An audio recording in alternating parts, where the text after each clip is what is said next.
Good morning, welcome to Non-Farm Payrolls Friday. Obviously that's the key news today, but in the meantime what we're seeing is quite a rally in the euro, the pound has followed suit, and obviously a softening of the US dollar. Now whether that will continue we'll see. For now the euro remains in a downward trend on the bigger time frame here, on the daily time frame. However, there's some key things that have happened here. It's bouncing off a double bottom on the weeklies. It's found support off that 200 moving average and looking relatively short-term bullish at least. It's just confirmed this with a higher low coming through in this price action here, and it does look like it's got some further upside. What might stall this? Well, there's this secondary move here. It's a tad weaker. Let's just put the RSI on here. Yeah, the RSI has slipped in between there actually. There's a bit of divergence depending on what indicator you're using here, but seeing the time frames between this, it may still kick in. We've got the daily pivot below. Looking to get into a long when the market's done this sort of movement. If you're looking to trade the trend, isn't always easy if it's sort of charged off, because you're not too sure what's going to be a reversal and a bigger profit take, and what's actually going to be a continuation sort of move, and it's just a case of patience. I was still yesterday. I was sat there waiting for a move back to the 60-21s. It's just a point where I felt I'd be sort of getting a bit of a better price. It's not doing that at the moment. I may still look at that today if it gets there. So at the moment it remains bullish. Not necessarily an easy one just to jump aboard though. Let's have a look at the pound.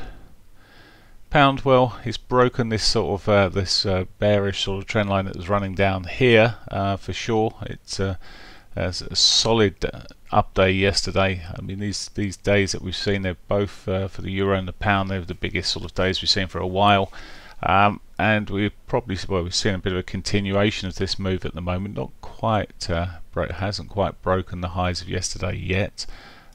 Could still have some more legs on this.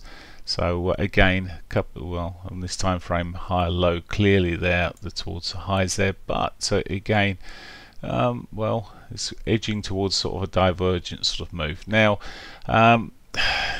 intraday, I may trade it short at some point, but my preference really is to be waiting for the long side, and it may be that I just leave it until it either sets me up something. Maybe just a simple retrace to the 21, or if it starts looking like it's going to break that, well, the daily pivot below may give me a bounce from there. Thing to bear in mind this morning, we may, with both these markets or all these markets, see a bit of price action initially, and then it always tends to slow as we head towards non-farm payrolls. Okay, looking at the dollar yen. Dollar yen was a funny old one yesterday. Not very much in the way of price action, and today, well, it's already engulfed yesterday's bar so far, and looks like it could be heading back north. The trend has just come back from a daily perspective. Well, it's still in this sort of bigger upper trend. I'm going to just move this trend line. I'm going to cheat. No, I'm not. That's where the most relevant line is at the moment, but it's still in this upward trend. It pretty much closed and stayed in this upward trend most of the time there. From the 4-hourly perspective, it's done a bit of a flag pattern. It's still looking like it's got further upside. 60 minutes a bit more messy, and partly because of that flag pattern with lower highs, lower lows coming through, but it's switched already with a couple of let's put at least one higher low in there. It could be, and it often is, quite choppy in the morning, so may not get anything too much out of that, and need to maybe wait for later. Aussie dollar, well, that was leading a little bit earlier, late last week, and then pushed up again this week quite solidly here. Pushing up quite well. I say earlier this week, beg your pardon. I'm looking at monthly pivots, weekly pivots. It is pushing up quite strongly there at the moment. It's again higher lows. It put the one thing with the Aussie dollar, it put the higher lows in. It confirmed them earlier in the week, and was possibly an easier one to the upside there. Where it sits at the moment, again, you're sort of sitting across a number of indicators, MACD particularly, where there's a bit of divergence. We could see retracements back to the 21. And finally, the Canadian dollar. Well, Canadian dollar is also strengthened. For now, it's heading back towards that monthly pivot. We'll be watching this closely because I've been looking for a break to the upside. It was still in these higher lows on this daily basis, but well, we could see a change with the dollar weakening generally. There's lower high coming in here, and we're seeing lower highs down in the 60-minute at the moment.